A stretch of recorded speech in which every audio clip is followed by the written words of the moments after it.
मार्केटमध्ये जशी तिळगुळ चिक्की मिळते ना, त्याच पद्धतीने तिळगुळ चिक्की घरामध्ये आपण अगदी सोप्या पद्धतीने बनवणार आहे। त्यासाठी लागणारा पाक आपल्याला कसा तयार करायचा आहे ही माहिती या रेसिपीमध्ये मी दिलेली आहे। रेसिपी तुम्ही शेवटपर्यंत नक्की बघा। नमस्कार, मी सपनास इंडियन फूड्स कुकिंग रेसिपीमध्ये मी तुम्हा सर्वांचे स्वागत करते। तिळगुळ आज आपण चिक्की बनवणार आहे। त्यासाठी इथं बघा मी गावरान असं तीळ घेतलेलं आहे। ह्या ठिकाणी मी तीळ वापरताना गावरान वापरलेला आहे। तुम्हाला जर पांढरं तीळ वापरायचं असेल तर तुम्ही वापरू शकता। त्याच सेम वाटीने आपण गूळ घेतलेला आहे। इकडे आपण गॅसवरती पॅन ठेवून घेतलेला आहे तीळ भाजण्यासाठी। तीळ आता आपल्याला छान असं भाजून घ्यायचं आहे। गॅसची फ्लेम ही लो ठेवूनच आपण तीळ छान असं भाजून घेणार आहे, तरच तीळ छान असं भाजल्या जातं आणि चिक्की चवीला छान लागते। आपल्याला 5 ते 7 मिनिट एवढं तीळ छान असं भाजून घ्यायचं आहे। थंडीच्या दिवसामध्ये आपण ना रोज सकाळी जर तीळ आणि गुळाची चिक्की खाल्ली किंवा तिळगुळ जरी खाल्लं ना, तरी आपल्या शरीरामध्ये ना ऊर्जा टिकवून ठेवण्यास मदत होते। हाडांना बळकटी येते, तसेच दाताचे हिरडे सुद्धा मजबूत होतात आणि लहान मुलांना उंची वाढण्यास मदत होते। त्यामुळे लहान मुलांना तर नक्कीच तिळगुळ चिक्की देत जावा। छान असं तीळ भाजून झालेलं आहे, आपण आता काढून घेऊया। चिक्की तयार करण्यासाठी इथं आता आपण गूळ घेतलेला आहे। गूळ आता आपण पॅनमध्ये ओतून घेतला। त्याच वाटीने मी काय केलेलं आहे, पाणी घेतलेलं आहे। त्यामधलं आपण 1 चमचा एवढं पाणी ओतून घेणार आहे। जास्तीचं पाणी ओतू नका, नाहीतर पाक तयार व्हायला वेळ लागतो। त्यामुळे मी काय केलेलं आहे, 1 चमचा पाणी ओतून आपल्याला फक्त ना गूळ मेल्ट करून घ्यायचं आहे। त्यामुळे इथं आपण 1 चमचा पाणी वापरलेलं आहे।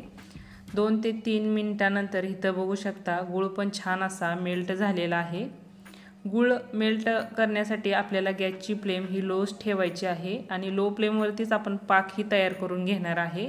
त्यामध्ये आता 1 चमचा एवढी आपण साखर घालून घेतलेली आहे। साखर घातल्यामुळे काय होतं, चिक्कीला एक छान असा क्रिस्पीपणा आणि क्रंचीपणा येतो। त्यामुळे आपण त्यामध्ये 1 चमचा साखर घालून घेतलेली आहे आणि आपल्याला थोडंसं अर्धा चमचा एवढं तूपही वापरायचं आहे। त्यामुळे चिक्की एकदम मऊसूत अशी तयार होते। त्यामुळे इथं आपण अर्धा चमचा एवढं तूपही वापरलेलं आहे।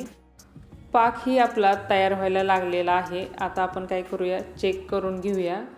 इथं बघा वाटीमध्ये आपण पाणी घेतलेलं आहे, त्यामध्ये पाक सोडून घेतलेला आहे आणि इथं गुळी तयार झालेली आहे।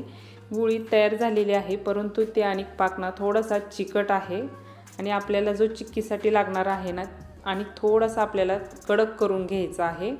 त्यामुळे आणि 3-4 मिनिट एवढा आपल्याला पाक तयार होण्यासाठी लागणार आहे। तोपर्यंत आपल्याला चमच्याने सतत मिक्स करून घ्यायचं आहे। चमच्याने मात्र तुम्ही सतत मिक्स करून घ्या, नाहीतर काय होतं, गुळ असल्यामुळे चिटकतो खाली। आता इथं आपण दुसऱ्यांदा बघा आता पाक चेक तयार करतोय 3 ते 4 मिनिटांनंतर। आता आपल्याला बघायचं आहे पाक तयार झालेला आहे की नाही। इथं बघू शकता, इथं पाकाचा एकदम असा खडा तयार झालेला आहे आणि तो लगेच कट की नाही ना असा हाताने मोडला जातो, म्हणजे आपला पाक तयार झालेला आहे। त्यामध्ये आता आपण फ्लेवरसाठी ना विलायची घातलेली आहे आणि थोडासा चिमटभर एवढा सोडा घालायचा आहे।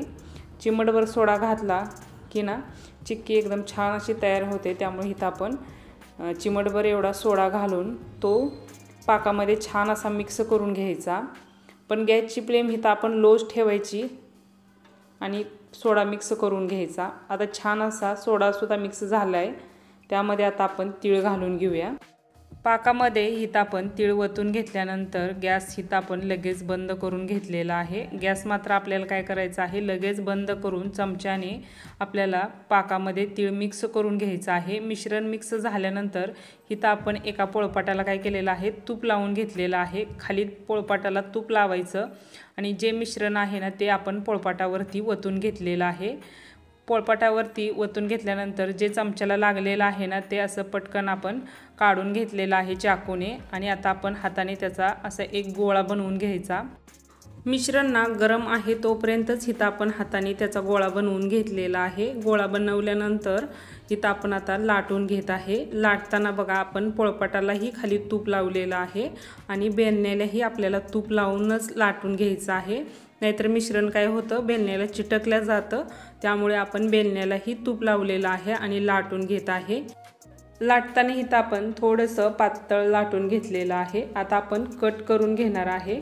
कट करताना इथं आपण पिझ्झा कटर वापरलेला आहे कट करण्यासाठी। इथं तुम्ही चाकूही वापरू शकता।